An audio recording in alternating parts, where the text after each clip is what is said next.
the only appropriate way I thought to start today's week 11 episode, season B, season 2, episode C, edition of your favorite show with your favorite bro. Back to talk about the game at hand today, going down live, and it's a big one today, folks.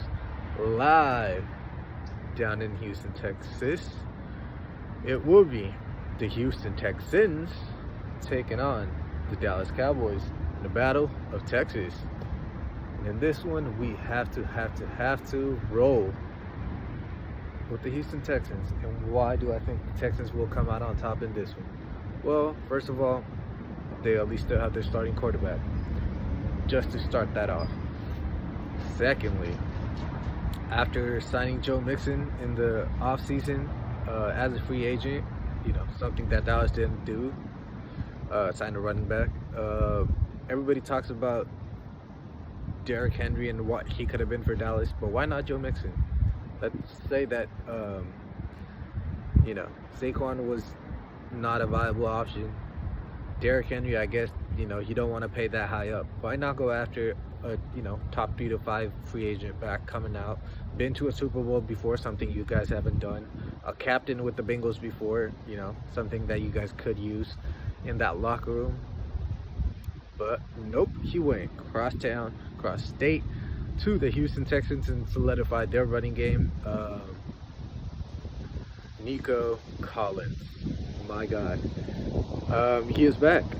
He's going to be back with a vengeance. He's going to want his leg back. The Cowboys defensive backs, they did not look bad. They actually have not fared well at all this season. Trayvon Diggs, the play where he got called out by the reporter, it still lingers a couple weeks down.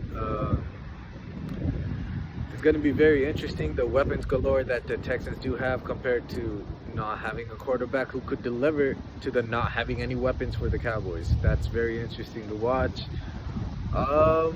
For the Dallas defense, yes, Micah Parsons is back, but he has not, played to the levels that we have seen him at. That goes with his surroundings as well. That goes with him not being paid yet, possibly. Even if it's not 100% direct, it definitely does linger in the back of your head. He has been hurt, unfortunately, in the beginning of the season, so just coming back, getting back into the flow of things. But just the way that they are playing right now, they're not built for that. They are built to play with a, high energy, high scoring offense, kind of like the Colts of before with,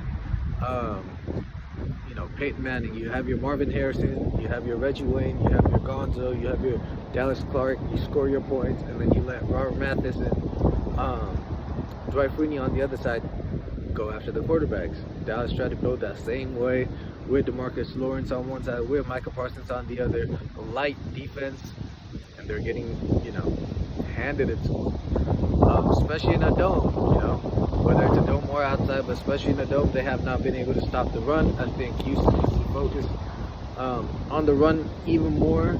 Even if it's not successful in the beginning, just keep on plowing away with it, because firstly, it's going to help you in the playoffs, which it does look like you are going to be winning your division. But it also does help your quarterback out, who's been getting sacked nonstop, who's already being questioned as a quarterback after, becoming the second coming of Patrick Mahomes last season. Bobby Slowick went from an offensive genius who should have been a head coach to a, oh my God, get this guy out of here. Get him out of there. We'll take him. And the Raiders, if Houston really does not want to get their act straight. And I think this is the most important and possibly the most controversial part. Maybe not controversial in Texas already, but outside looking in, for me, I feel like this is the Battle of Texas. Why? Well, the Cowboys, as we know it to be, is Jerry Jones' baby. With all due respect to him, he doesn't have much time left. And from the looks of things right now, it does not look like he will, get to see a Super Bowl and hold another one up. Meanwhile, the Texans on the other side have a very young squad, a very young quarterback, and they look like they could be on their way up. Let's say within the next 10 years, CJ Stroud ends up winning 3 Super Bowls. does that make him the best quarterback in Texas history, as in professionally? Does that put him over Troy Aikman? Does that put him over your Tony Romo's? You know, doesn't have a ring. Dak Prescott, who doesn't have a ring yet. Getting multiple, I guess he would already be over Roger Staubach. You know, but if you're a casual, you're already putting him over most of the quarterbacks there anyway.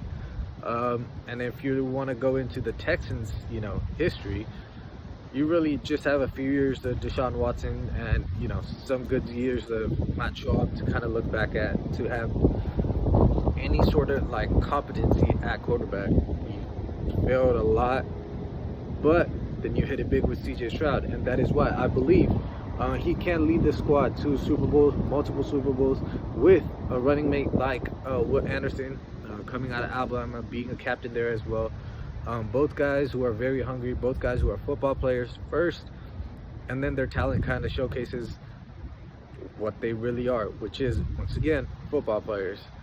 With that being said, Cowboys uncertainty, Texans win big. I wouldn't even be surprised if they put up the shellacking like the Lions did against the Jaguars yesterday. Seeing their AFC South opponent getting dominated like that, maybe Texans are feeling themselves a little bit more. Maybe they wear those red helmets and they come out on top, take this win over Dallas. I think this matchup should be happening every 2 years and should be built as a rivalry, because rivalries and physicality is missing in the league. Safe legal hits. But yeah, Texans in this one. Monday Night Football coming at you live shortly. I will be back Thursday with the next one. Till then, love.